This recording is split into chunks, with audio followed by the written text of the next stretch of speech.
আমার নবী রাস্তা দিয়ে হেঁটে যায়, আমার নবীকে উট পর্যন্ত সালাম দেয়। আল্লাহু আকবার।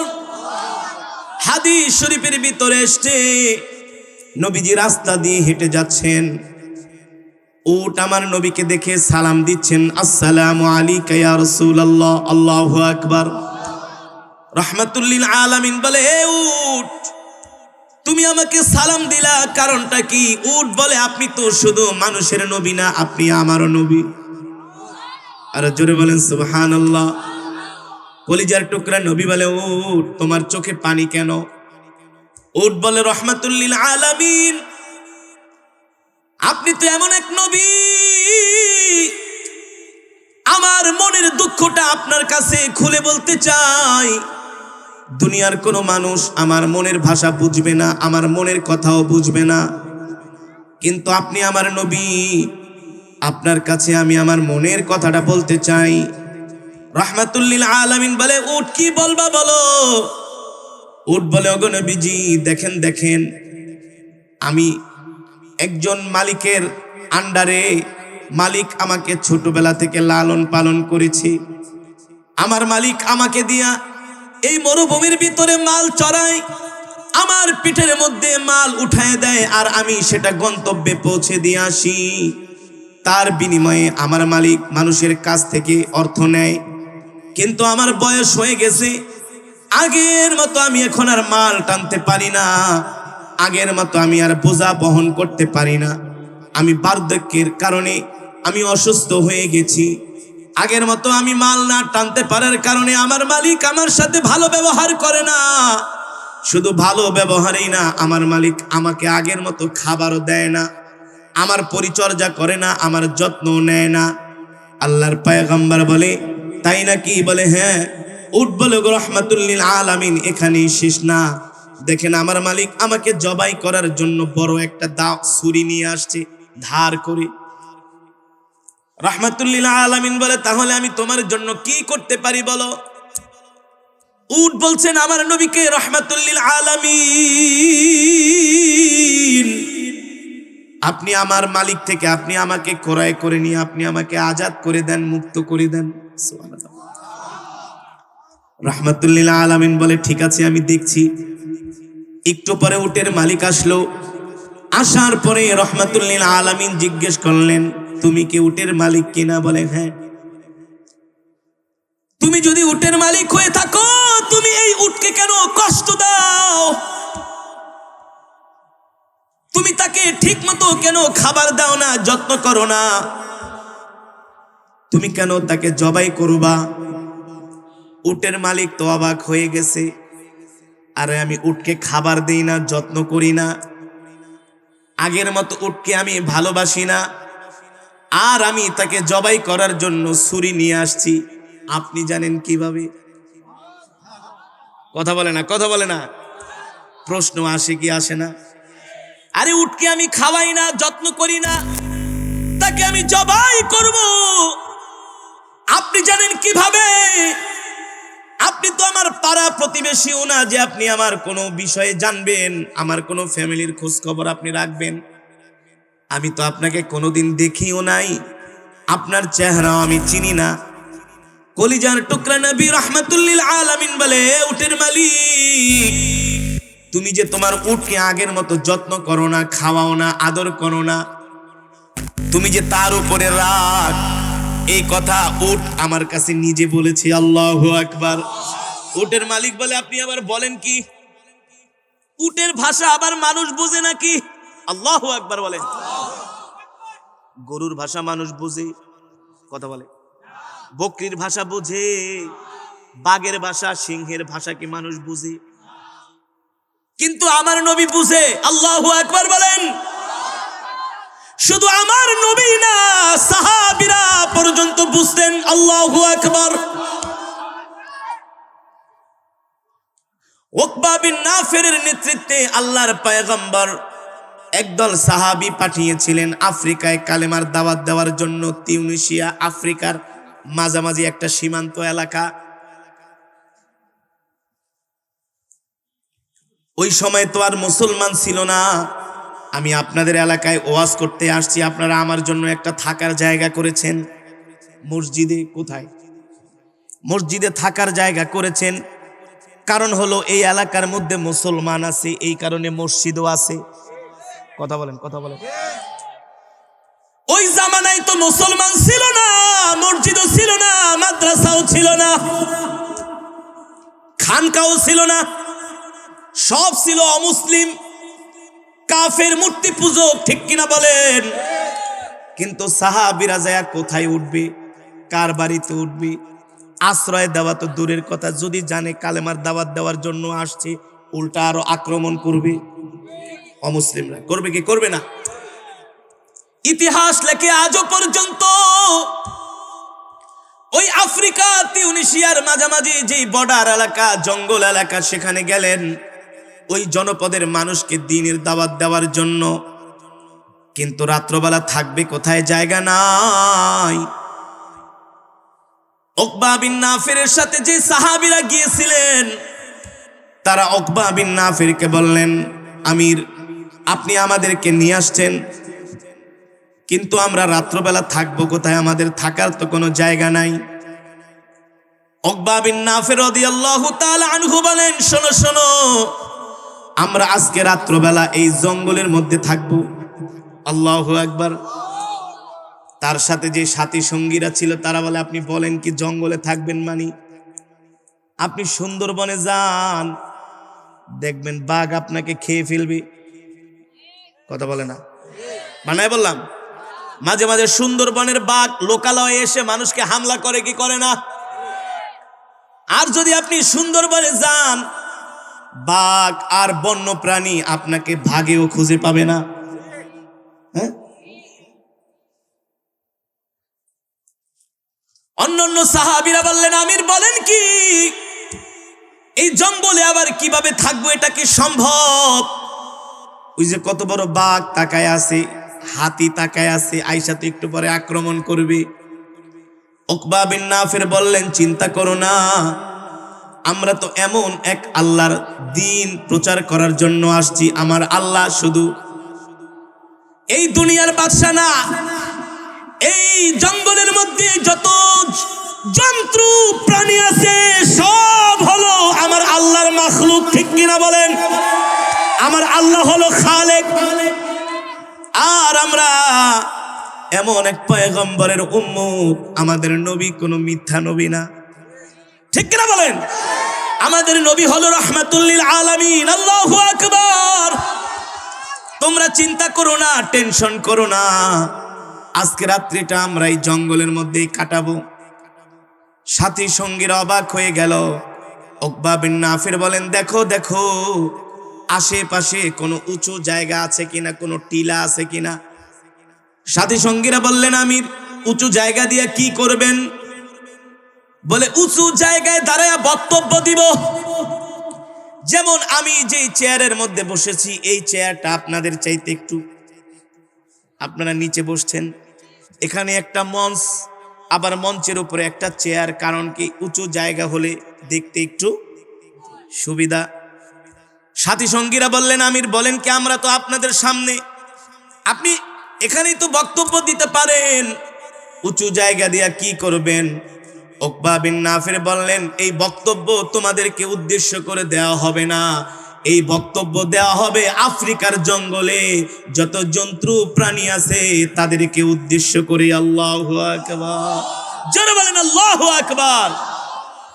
তুমি মাইকটা মোটেও মজা না, কথা বইলা একদম কোনো মজা নাই, খালি ক্যাচ ক্যাচ, চতুর্দিক থেকে মাইক দিছো মিয়া, কোনো মজা নেই কথা বলে। সম্মানিত হাজিরিন, সাথী সঙ্গীরা অবাক হয়ে গেল। উকবা বিন নাফির রাদিয়াল্লাহু তাআলা আনহু আফ্রিকার জঙ্গলের হিংস্র প্রাণীদেরকে উদ্দেশ্য করে বক্তব্য দিবেন। একজন সাথী খুঁজতে লাগলেন উঁচু কোনো জায়গা আছে কিনা। দৌড়ে গেলেন, দেখলেন একটা উঁচু জায়গা দেখা যায়। উকবা বিন নাফিরকে ডাক দিলেন, তাআল হিনা ইয়া আমির, তাআল হিনা ইয়া আমিরুল মুমিনিন, আসেন আসেন। ওইদিকে একটা উঁচু জায়গা দেখতে পেয়েছি।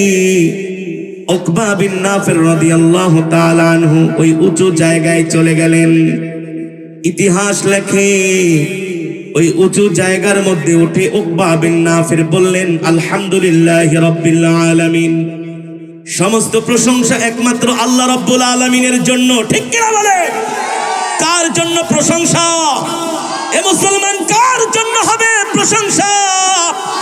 একমাত্র আল্লাহর জন্য প্রশংসা হবে। ঠিক কিনা বলেন?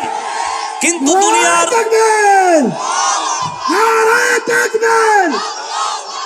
ইসলামের আলো, ইসলামের আলো, নারায়ে তাকবীর। আজকে আমরা মুসলমানরা আল্লাহ তাআলার প্রশংসা করি না। মঞ্চে ওঠা যখন বক্তব্য দেয় একেবারে প্রশংসা মানুষের করতে করতে মুখ দিয়ে একেবারে সেবরি বের করে ফেলে, কিন্তু আল্লাহর প্রশংসা করে না। আল্লাহর নাম বলার সময় আল্লাহ সুন্দর করে বলে না, বলে সৃষ্টিকর্তা। আছে কি আছে না? কিছু মানুষ দেখেন বক্তব্য দিব, আল্লাহর নাম নিতে চায় না, একটু সুন্দর করে বলবে আমরা আল্লাহর বান্দা, আল্লাহ তাআলা সবকিছুর মালিক, এই কথা বলে না। তারা বলে সৃষ্টিকর্তা। আরে বেটা, হিন্দুরাও তো সৃষ্টিকর্তা বলে, খ্রিস্টানরাও তো সৃষ্টিকর্তা বলে, বৌদ্ধরাও তো সৃষ্টিকর্তা বলে। তারা জানে এক সৃষ্টিকর্তা একজন আছে। ঠিক কিনা বলেন? কিন্তু মুসলমান কখনো সৃষ্টিকর্তা বলতে পারে না। মুসলমান বলবেন আল্লাহ। জোরে বলেন, মুসলমান কি বলবে? আল্লাহ রাব্বুল আলামিন। ঠিক কিনা বলেন? এই জগতের সমস্ত প্রশংসা হবে একমাত্র আমার রবের জন্য। উকবা বিন নাফির মঞ্চে দাঁড়ায় বললেন, আলহামদুলিল্লাহি রাব্বিল আলামিন, সমস্ত প্রশংসা একমাত্র মহান রব্বুল আলামিনের জন্য। এই কথা বলে যখন তিনি ওই উঁচু জায়গার মধ্যে দাঁড়ালেন আর বললেন, ইয়া আইয়ুহাল হাশারাতু ওয়াস সিবা, এ আফ্রিকার জঙ্গলের যত বন্য প্রাণী আছো, জন্তু আছো, বাঘ আছো, হাতি আছো, সাপ আছো, ভাল্লুক আছো, সবাই শুনে রাখো, এদিকে আসো, এদিকে আসো। উকবা বিন নাফির আফ্রিকার জঙ্গলের যত হিংস্র প্রাণীগুলো আছে তাদেরকে ডাকতেছে। ইতিহাস বলে তিনি ডাকতে দেরি সমস্ত হিংস্র প্রাণীগুলো সাহাবীর সামনে এসে দাঁড়ায় গেছে। তাও কি সিরিয়াল ধরে ধরে? হাতি একদিকে দাঁড়িয়েছেন, বাঘ একদিকে দাঁড়িয়েছেন, সাপ একদিকে দাঁড়িয়েছেন, বিভিন্ন প্রাণীগুলো বিভিন্ন কাতার ধরে ধরে সাহাবীর সামনে দাঁড়ায় গেছে। আল্লাহু আকবার। সাহাবীদের কথা আফ্রিকার জঙ্গলের বন্য প্রাণী জন্তু প্রাণীগুলো শুনতে বাধ্য, কিন্তু আমাদের কথা তো কুকুরও শোনে না। ঠিক কিনা বলেন? শুনবে কিভাবে? আমরা তো আল্লাহর হুকুম মানি না, আমরা তো নবীর আদর্শে চলি না, আমরা তো আদর্শে চলি লেলিন কালমাসের। ঠিক কিনা বলেন? আমরা তো আমাদের নবীর আদর্শ তো আমাদের মাঝে নাই, রহমাতুল লিল আলামিনের চরিত্র আখলাক তো আমাদের মাঝে নাই।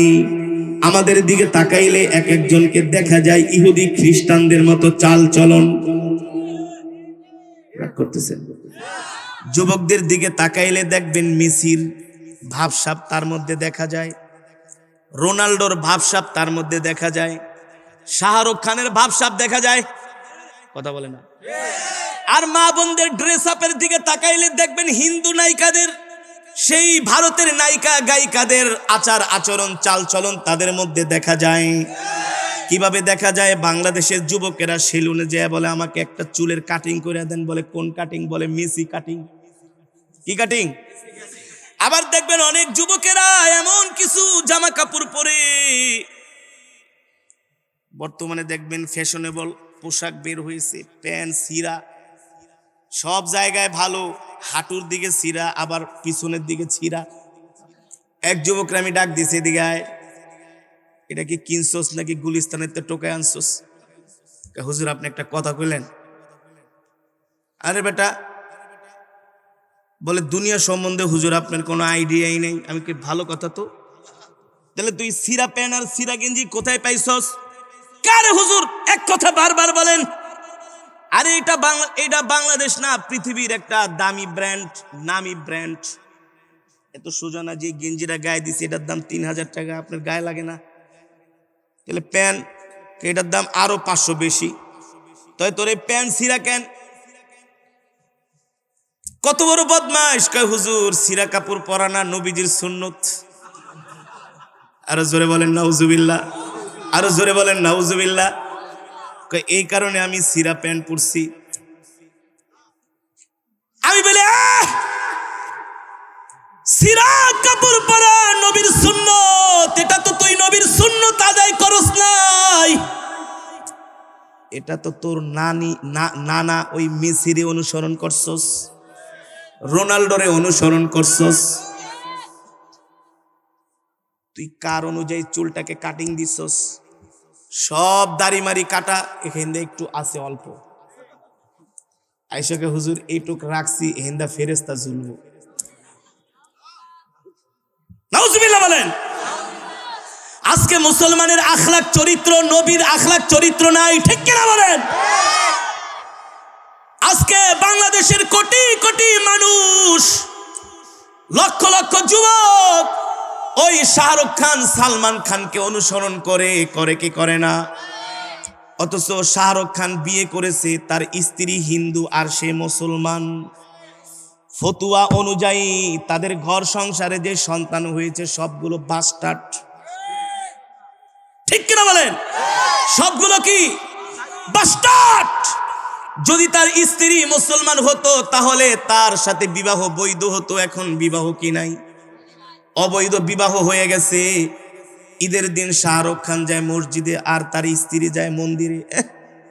ইসলামটা কি বেটা এত সোজা নাকি? ইসলামটা কি বেটা তোর বাপ দাদার পৈতৃক সম্পত্তি নাকি বেটা? ইসলাম মানতে হলে নবীর আদর্শ মানতে হবে, কথা বলেন। ইসলামটাকে মানতে হলে নবীর চরিত্রে চরিত্রবান হতে হবে।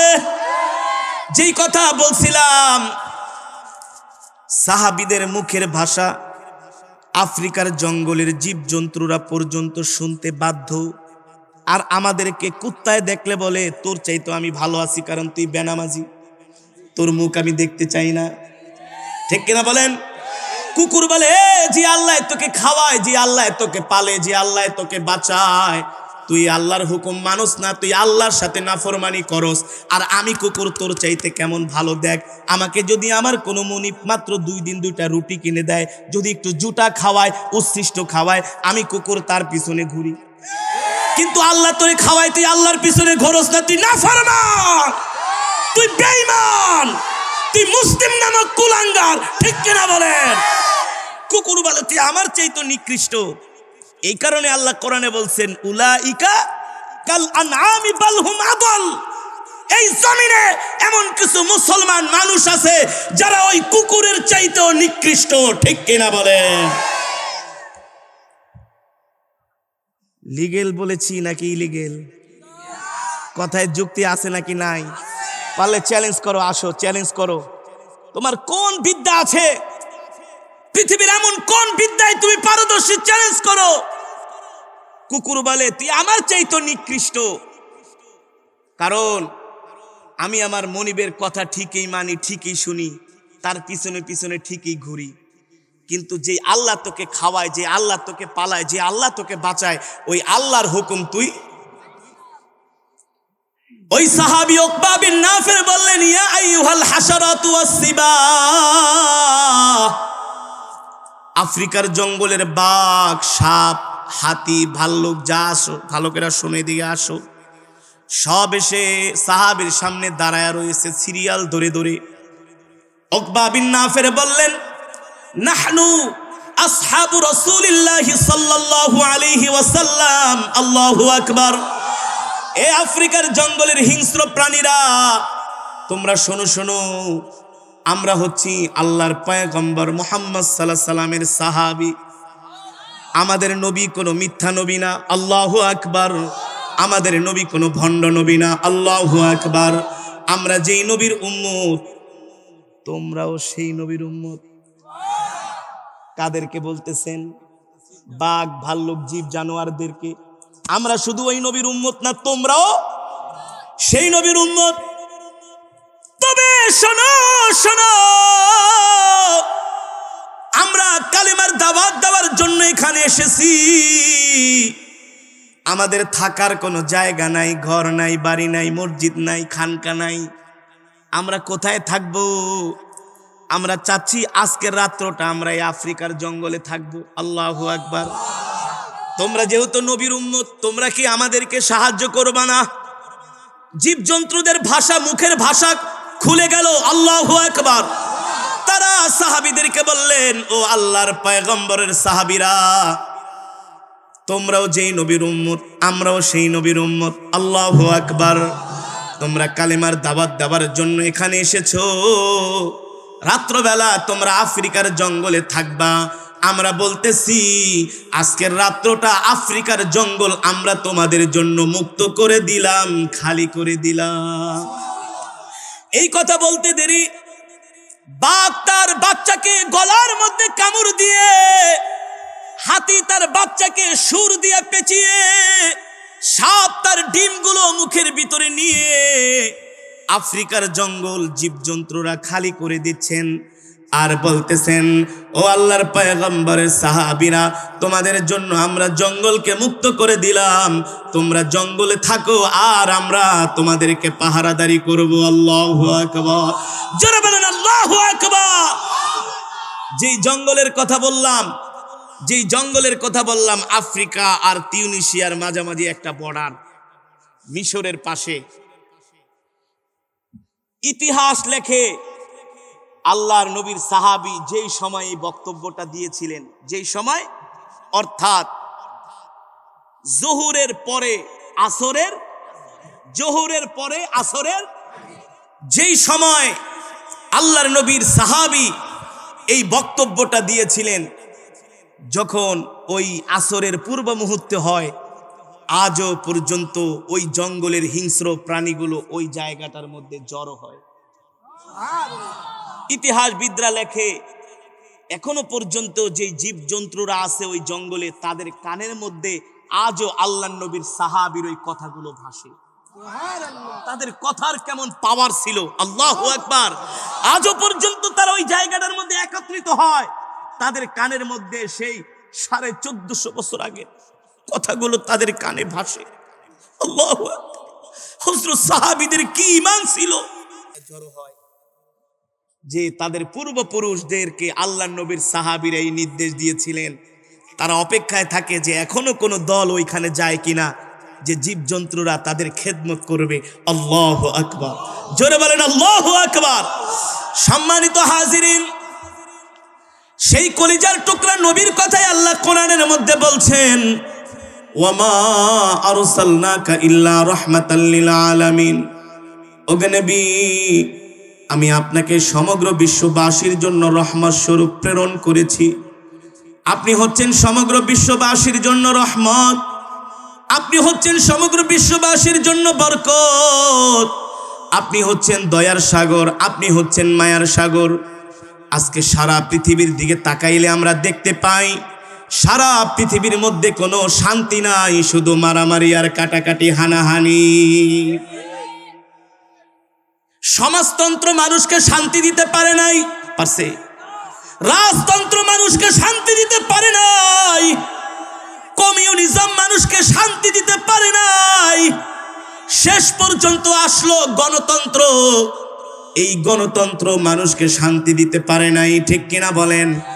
যদি শান্তি পেতে হয় একমাত্র মদিনার ইসলাম ছাড়া শান্তি পাওয়া যাবে। মদিনার ইসলাম ছাড়া শান্তি পাওয়া যাবে না। এর আরেকবার প্রমাণ হলো আজকে রাশিয়া ইউক্রেন যুদ্ধ লেগেছে। রাশিয়া ইউক্রেন কি যুদ্ধ লেগেছে? কই পশ্চিমা বিশ্ব এত শান্তির কথা বলে, ইউরোপে আজকে, ইউক্রেনে আজকে মানুষ মরছে, রাশিয়া তাদের উপরে হামলা করছে। কই তোমরা তো শান্তি দিতে পারলা না। বর্তমান সমাজ ব্যবস্থা, রাষ্ট্রের মধ্যে জোর যার মুল্লুক তার, জোর যার মুল্লুক তার।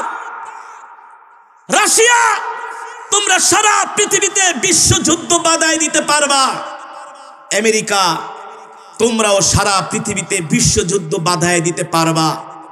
কোটি কোটি মানুষ সেই যুদ্ধের বলি হবে, প্রাণ দিবে, মূলত শান্তি তোমরা প্রতিষ্ঠা করতে পারবা না। শান্তি যদি প্রতিষ্ঠা করতে হয়, জনাবে মুহাম্মদুর রাসূলুল্লাহ জোরে জোরে বলি সাল্লাল্লাহু আলাইহি ওয়াসাল্লামের আদর্শ ছাড়া শান্তি প্রতিষ্ঠা করা সম্ভব নয়। আমার নবী মদিনার প্রেসিডেন্ট। আমার নবী কি? আমার নবী মদিনার প্রেসিডেন্ট, মক্কার প্রেসিডেন্ট। নবী আমার মদিনার রাষ্ট্র ক্ষমতায়। নবী কোথায়? মক্কা শরীফ, মদিনা, সৌদি আরব কি বাংলাদেশের চেয়ে ছোট না বড়? জোরে বলেন। সৌদি আরব বাংলাদেশের চাইতে 50টা রাষ্ট্রের সমান। ওই সময় তো শুধু সৌদি আরব ছিল না, জর্দান, আরব আমিরাত, ইয়েমেন, এই ফিলিস্তিন, ইরাক, এই সব ছিল সৌদি আরবের আন্ডারে। আমার নবী মদিনার খলিফা, মদিনার প্রেসিডেন্ট। আল্লাহু আকবার বলেন। আমার নবী কি মদিনার প্রেসিডেন্ট। নবীজি একদিন বাইতুল মালের দরজার সামনে বসে আছে, মানে রাষ্ট্রীয় কোষাগার, যেখানে রাষ্ট্রের সম্পদ থাকে। হঠাৎ করে নবীজির প্রিয় কন্যা হযরত ফাতেমা রাদিয়াল্লাহু তাআলা আনহা নবীজির দরবারে আসলেন। নবীজি একেবারে বাইতুল মালের গেটের সামনে চেয়ারে বসা। হযরত ফাতেমা এসে বললেন, আব্বা জান, আপনি তো মদিনার প্রেসিডেন্ট, আমি আপনার কাছে ছোট্ট একটা দরখাস্ত নিয়ে আসছি। কি দরখাস্ত ফাতেমা? বলে, আব্বা জান, 3 দিন পর্যন্ত ঘরের মধ্যে চুলা জ্বলে না। আমার প্রিয় স্বামী আলী 3 দিন পর্যন্ত না খেয়ে আছে। আমি স্ত্রী হয়ে আমার স্বামীর চেহারার দিকে তাকাতে পারি না। আমার স্বামী আলী না খেয়ে থাকতে থাকতে তার শরীরটা, তার চেহারাটা সাদা হয়ে গেছে, শরীরে কোনো রক্ত নাই। মাঝে মাঝে দেখি আলী নামাজে দাঁড়াইলে ঘুরাইয়া পড়ে যায়, মানে আলীর শরীরে শক্তি নাই। আব্বা জান, 3 দিন পর্যন্ত হাসান হোসাইন কিছু খায় না। 2 ভাই রাস্তা দিয়ে হাঁটলে দেখি তারা ঘুরাতে ঘুরাতে, মাথা ঘুরাতে ঘুরাতে পড়ে যায়, তাদের শরীরে শক্তি নাই। আব্বাজান, আমিও 3 দিন পর্যন্ত কিছু খাই না, আপনিও 3 দিন পর্যন্ত কিছু খান না। আপনি মদিনার প্রেসিডেন্ট, আপনি বাইতুল মালের সামনে বসা, আমি আপনার কাছে একটা আর্জি নিয়ে আসছি। আব্বাজান, আমাকে কি আপনি 3 কেজি আটা দিবেন? আল্লাহু আকবার। কয় কেজি? এ মুসলমান, কয় কেজি? বুখারীর মধ্যে হাদিসটা এসেছে। এ পৃথিবীর রাষ্ট্রপ্রধানেরা, তোমরা ভালো করে শুনে রাখো, আমার নবী মুহাম্মদ সাল্লাল্লাহু আলাইহি ওয়াসাল্লাম রাষ্ট্রপ্রধান ছিল। ছিল না? 3 কেজি আটা দিবেন? রাষ্ট্রপ্রধানের ঘরে খাবার নাই, পরিবার না খেয়ে আছে, আদরের কন্যা, আদরের দুলালি ফাতেমা না খেয়ে আছে, হাসান হুসাইন না খেয়ে আছে। আল্লাহর পয়গম্বর বললেন, ফাতেমা, তুমি আমার কাছে 3 কেজি আটা চাচ্ছ, বেশ ভালো কথা, কিন্তু ফাতেমা তুমি তো জানো না আমার সামনে আটার বস্তা আছে। এখান থেকে যদি একটা আটার বস্তা আমি তোমাকে দিয়ে দেই, আমার কাছে কারো কাছে আমার জবাবদিহি করতে, কারণ সে তো প্রেসিডেন্ট, রাষ্ট্রের সর্বোচ্চ পাওয়ার তার হাতে। এই কথা বলার পরে রাহমাতুল লিল আলামিন বললেন, ও ফাতেমা, তুমি আমার কাছে 3 কেজি আটা চেয়েছো, তোমার জন্য আমার কলিজাটা ফেটে যায়।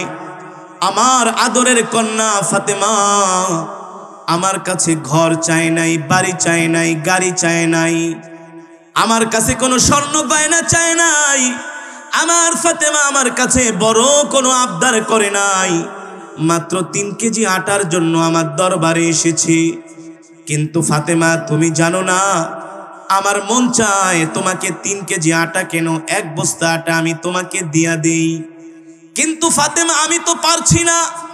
এর কারণ হলো, ওই বদরের প্রান্তরে আমার অনেক সাহাবীরা দ্বীনের জন্য শাহাদাত বরণ করেছে। আল্লাহু আকবার।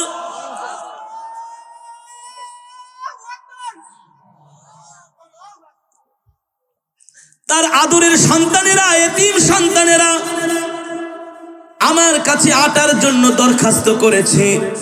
আমার কাছে খাবারের জন্য দরখাস্ত করেছে ফাতেমা, আমি তাদের ঘরের মধ্যে খাবার পৌঁছে দিতে পারি নাই, কিন্তু ফাতেমা আমি তোমাকে আশ্বস্ত করলাম, আমি তোমার সাথে ওয়াদা দিলাম, ওই বদরের প্রান্তরে আমার যে সাহাবীরা দ্বীনের জন্য শাহাদাত বরণ করেছে, আগে আমি ওই বদরের এতিম সন্তানদের ঘরের মধ্যে আমি খাবার পৌঁছে দিব, আটা পৌঁছে দিব। তাদেরকে দেওয়ার পরে যদি কোনো অবশিষ্ট খাবার থাকে, আটা থাকে, এই আটা আমি তোমার ঘরে পৌঁছে দিব। কিন্তু আমার সাহাবীদের ঘরে আটা পৌঁছানোর না আগে 1 ছটাক আটাও ফাতেমার ঘরে যাবে না। আল্লাহু আকবার, জোরে বলেন আল্লাহু আকবার। আমার নবী কেমন রাষ্ট্রপ্রধান ছিলেন, আমার নবী কেমন রাষ্ট্রপ্রধান ছিলেন, আমার নবী কেমন প্রেসিডেন্ট ছিলেন, আমার নবী কেমন বাদশা ছিলেন।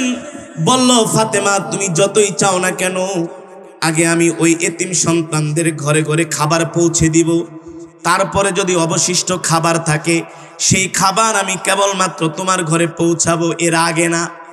হযরত ফাতেমা বলে, আব্বাজান আমি বুঝছি আপনি আমাকে কি খাবারটা দিবেন, আমার বোঝা হয়ে গেছে, কারণ আমি তো জানি আপনি আমার পিতা, আপনাকে তো আমার চিনতে বাকি নাই।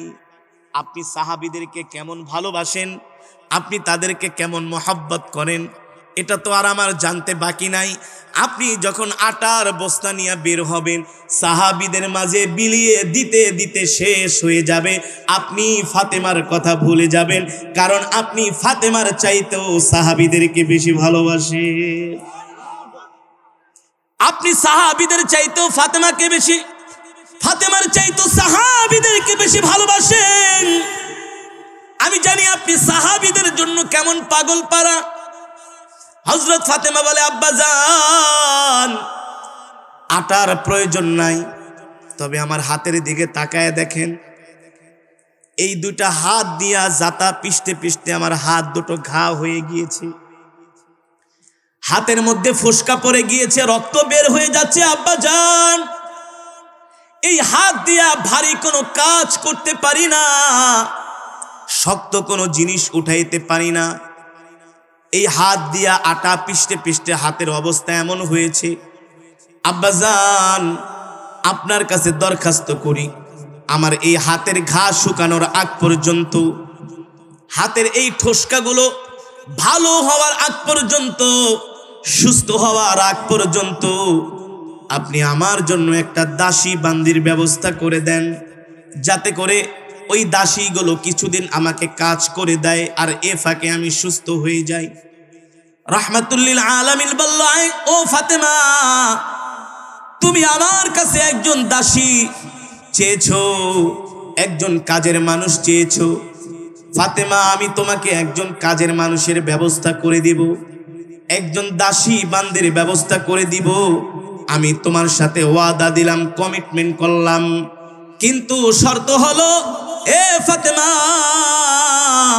আমার বাইতুল মালের মধ্যে যেই সম্পদ, যেই অর্থগুলো আছে, যেই খাবারগুলো আছে, তুমি তো জানো না ওই যে বদরের প্রান্তরে দ্বীনের জন্য আমার যে সাহাবীরা শাহাদাত বরণ করেছে, তাদের অনেক বিধবা স্ত্রী আছে, এই স্ত্রীদের ঘরে খাবার নাই, তাদের পরনে কাপড় নাই, তাদের ঘরে বাজার নাই।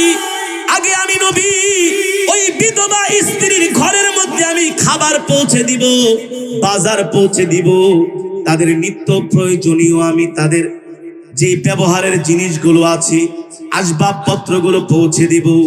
তারপরে যদি কোনো অবশিষ্ট অর্থ থাকে, সেই অর্থ দিয়া আমি নবী তোমাকে একটা কাজের মানুষের ব্যবস্থা করে দিব। আল্লাহু আকবার। এর আগে আমি তোমার পিতা মুহাম্মদ সাল্লাল্লাহু আলাইহি সাল্লাম তোমার জন্য আমি কিছুই করতে পারছি না। শেষ পর্যন্ত হযরত ফাতেমা বলে, আব্বাজান চলে যাই, দেখে মেয়ের মন খারাপ।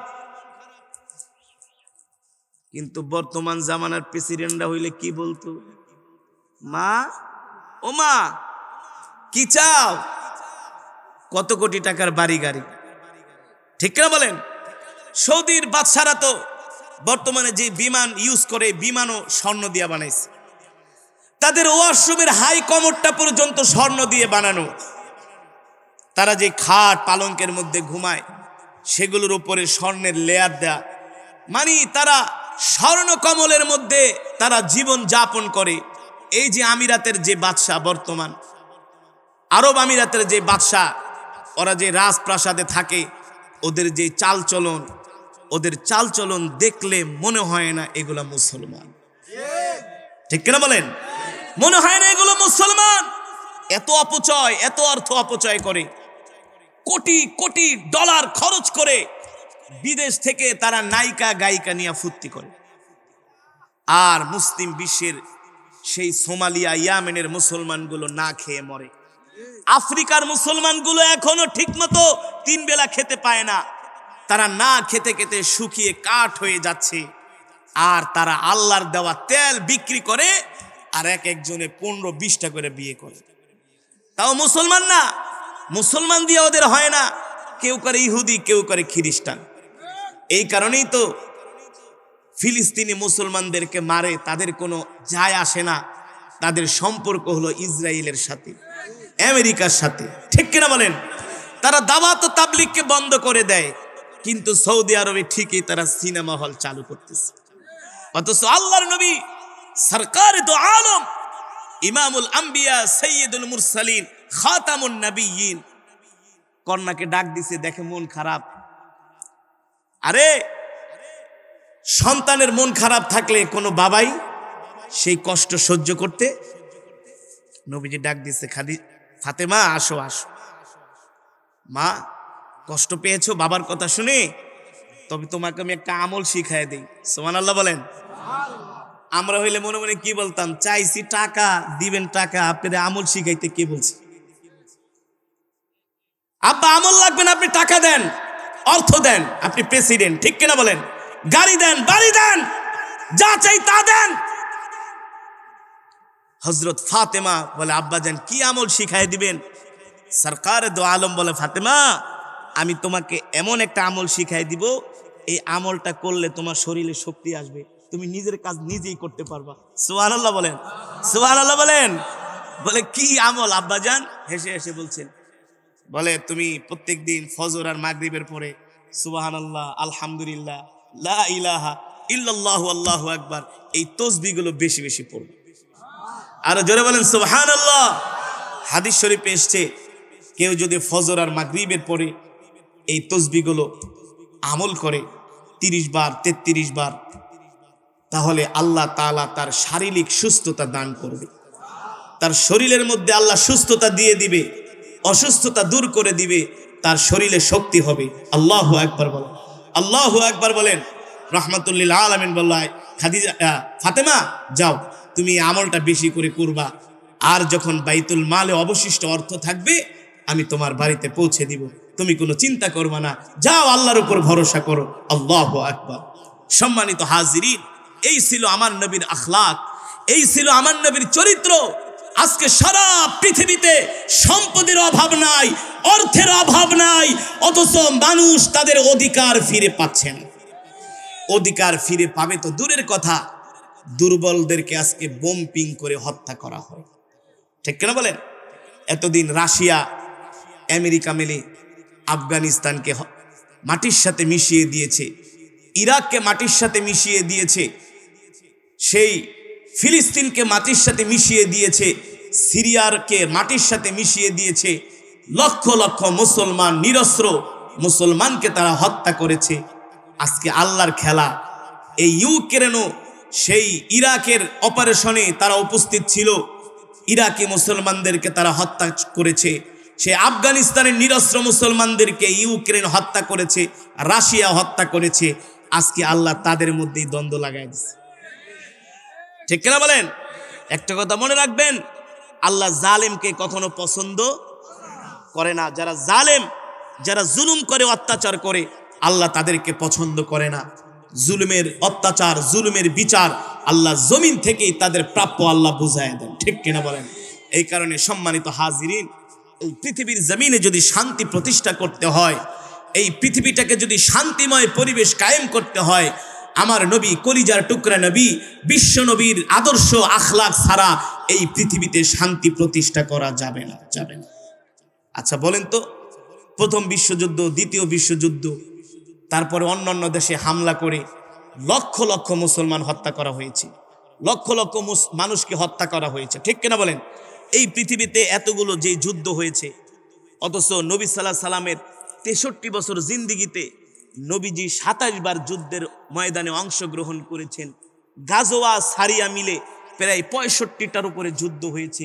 এতগুলো যুদ্ধতেও হিসাব করলে দেখা যায় মাত্র 6 থেকে 7 হাজার মানুষ নিহত হয়েছে এই যুদ্ধে। 65টা যুদ্ধে মাত্র 6 থেকে কয় হাজার? 7 হাজার, উপরে 8 হাজার, 8 হাজারের উপরে হবে না।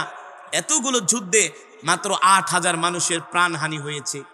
আর বর্তমানে যে যুদ্ধ হয়, তারা যে বোমটা ফালায়, এক এক বোমের আঘাতে হাজার হাজার মানুষ নিহত হয়, ঠিক কিনা বলেন?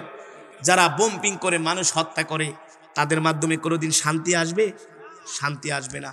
শান্তি প্রতিষ্ঠা করতে হলে নবী মুহাম্মদ সাল্লাল্লাহু আলাইহি সাল্লামের আদর্শ ছাড়া শান্তি প্রতিষ্ঠা করা যাবে না। সেই নবীজির আদর্শে আমাদের আদর্শিত হতে হবে, সেই নবীজির আখলাক আমাদের গ্রহণ করতে হবে, সেই নবীজির চরিত্র আমাদের গ্রহণ করতে হবে, নবীজির সুন্নত অনুযায়ী আমাদের জিন্দিগিটাকে গঠন করতে হবে, ঠিক কিনা বলেন? রাজি আছেন তো ইনশাআল্লাহ? রাজি আছেন তো ইনশাআল্লাহ? আল্লাহর নবীর আখলাক, আল্লাহর নবীর চরিত্র, আল্লাহর নবীর আদর্শ, আল্লাহর নবীর সুন্নত অনুযায়ী আমরা আমাদের জীবনটাকে পরিচালিত করব।